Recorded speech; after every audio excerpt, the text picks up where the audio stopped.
तो देखो असल में इसी ने सही ना ज़्यादातर भाई मुझसे एंट्री मॉडल के बारे में पूछते हैं। तो देखो एंट्री आपको किस तरीके से लेना है, तो फॉर एग्जांपल अगर आप इसी ट्रेड को देख लेते हो ना, तो ये मार्केट ने इस रेंज हाई की लिक्विडिटी स्वीप किया, साथ में हमारे पास बन रही सिमटी डाइवर्जेंस बनने के साथ साथ इधर अगर आप देख लेते हो तो आपके पास M5 की पीजी पड़ा था।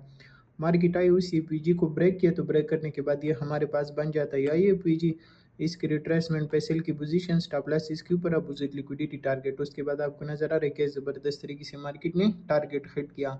तो आप पहले अपनी बायास क्लियर कर लेना कि मार्केट ऊपर जा सकता है या नीचे जा सकता है। जब आपको आइडिया हो जाता है कि मार्केट इसी डायरेक्शन में जा सकते हैं, फिर की लेवल मार्क कर लेना कि मार्केट कौन से लेवल से पंप ले सकते हैं, कौन से लेवल से डंप ले सकते हैं। जैसी मार्केट आ जाए उसी की लेवल पे और उसके साथ साथ इसएमटी वगैरह बनाई, और इसएमटी वगैरह बनाने के साथ साथ फिर आपको रिवर्सल दे दे। रिवर्सल अभी कोई बाई चेंज अब स्टेट डिलीवरी को ट्रेड करता है, कोई मार्केट स्ट्रक्चर शिफ्ट को ट्रेड करता है, कोई आईएपीजी मॉडल को ट्रेड करता है, कोई बीपीआर को ट्रेड करता है।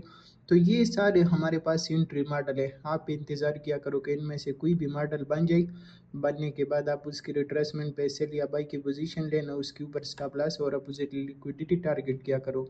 तो ये एंट्री मॉडल है और इसी तरीके से आप इसके बेस पे फिर ट्रेड वगैरह ले सकते हो।